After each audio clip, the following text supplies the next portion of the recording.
up, guys? So just got back from Columbus, Ohio. You guys saw from the B-roll. I was at my Amazon partner. We were going over some different client stuff, just talking about a bunch of different things for the future. 2019 is coming up very quickly, and also you got Black Friday, you got Cyber Monday, you got the holidays, you got a lot of things going on, and especially with like nutritional supplements and all the things that I work on, you do have a slight seasonality that comes with like January 1st, New Year's resolutionists, people that really want to get in shape and get kind of going. But before I kind of get started on just the topic and just kind of what I wanted to talk about with this video, I wanted to see if you guys had some help for me. So let me turn this around a little bit here.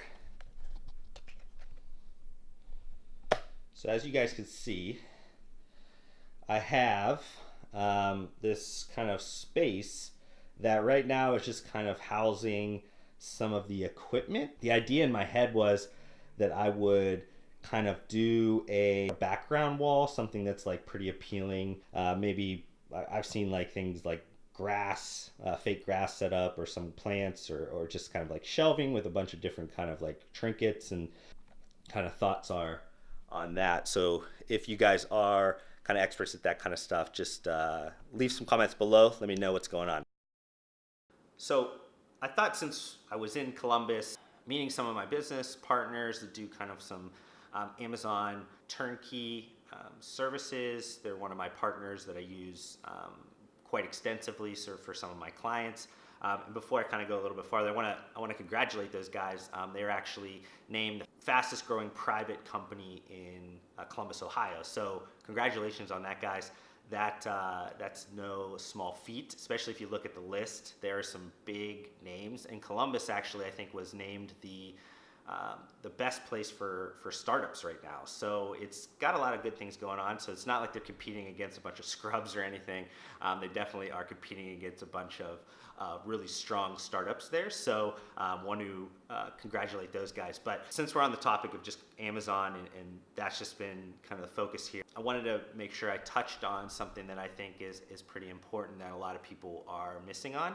And you guys that follow me know that I talk about Amazon a lot, and that's because things change on a day-to-day basis, quite honestly. And these are big changes. These aren't things that are just kind of like incremental, tiny little things that even if you don't catch, you will be okay. There's definitely a divide between people that are paying attention, the ones that are kind of getting what's going on, and then ones that just aren't. So I thought it'd be a good topic just to kind of talk about just the amount of opportunity that I see that's getting missed by nutritional supplement companies, and to a smaller extent, kind of functional food and beverages. And I say a smaller extent to those guys is because they have some different kind of manufacturing constraints in terms of minimums, or just kind of speed in which they can get things to market. There's not a lot of like boutique style manufacturers in their world, unless you're gonna do like test kitchens or different kind of small batch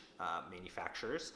So primarily talking about just kind of nutritional supplements, and this could be kind of scaled across some other CPG categories that I don't talk about extensively, but they are easy to what a lot of people call like private labeling. But kind of the biggest thing for me is just with the speed that's happening on Amazon, a lot of things are shortening. So if, not to generalize, but if an entrepreneur has been in the game for a while, they're used to maybe longer product life cycles. They're used to brand life cycles being a lot stronger. They're used to people not switching brands as much, or the competitive landscape not being as kind of fierce as it is now. But those variables are not going anywhere. They're probably just going to get worse as things go on. So for an entrepreneur to continue to try to play the game like they did in maybe even the early 2000s, the 90s or 80s, is just not going to work, quite honestly. What I have been talking to a lot of my clients about is primarily around the idea of moving at the speed in which the market's moving, your competition's moving, Amazon's moving, and if they're launching a bunch of different variations of products, or they're launching different brands and different things like that to try to attract different niches or targets of the market that maybe are under represented or just not ever spoken to directly. You need to be doing those things the same way. And when I talk to clients about maybe like having a portfolio mentality or thinking about everything in the sense of feedback loops and A/B tests and really understanding like what's working and what's not working, you usually get a lot of people with their eyes kind of glossing over just because they're used to primarily focusing on one idea at a time and just kind of going full force at that idea.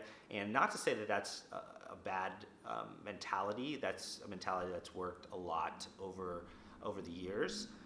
But today, I tend to side with having more irons in the fire and really giving you the opportunity to find your winner through data. Amazon is such a powerful tool to help you kind of like test in the market. A lot of brands are just not utilizing it in that way. You can hypothetically, launch 2 brands or 3 brands at once with the same product idea that you have, but have different kind of messaging propositions or positionings in the market. And a lot of brands are kind of not thinking in that way. And I know I'm going to get some pushback for some established brands that are saying, well, that's just quite honestly just muddying the water even further. And I agree, it's definitely catch-22, but the primary goal is definitely not to be, ideal industry shepherd. You need to be looking out for yourself and kind of where the market's going. And what I'll say is that people are looking for, looking for things that are targeted or individualized to them. And when you are having just one brand that's trying to be, everything to everyone or just being targeted towards one thing, you're basically just going after that one thing, but you're leaving a lot of other business on the line, especially if you have the capabilities in your company to be able to handle multiple different ideas. What I find a lot when I'm at clients is that a lot of their resources are underutilized. So that could be salespeople, marketing people, operations people. They have the ability and honestly, they have the interest to do multiple things in a day. Now, there's obviously a lot of kind of smaller pieces to unpack with an idea like that, having the ultimate market research testing out there and using Amazon to its kind of ultimate feedback loop and go to market type of abilities. But I think as a whole, it's definitely a kind of a strong idea for brands to think about, and one that I honestly see them missing on a lot. They're quick to judge Amazon or some other kind of brands for having multiple brands or a bunch of different kind of competitors in the same industry. But instead of them countering those ideas or maybe elevating those ideas in a way that's useful, and quite honestly thinking like, the big CPG conglomerate portfolios that are the leaders in the market, they tend to just complain and say, well, X brand or Y owner are screwing up this industry, and instead those people are just getting ahead in the race towards where retailing and brand development and everything's going in 2020 and beyond. So I don't want to get too far in the weeds on this conversation. Obviously I have some different segments that will cover these things probably much more in the future as some of these ideas become more and more popular in the market.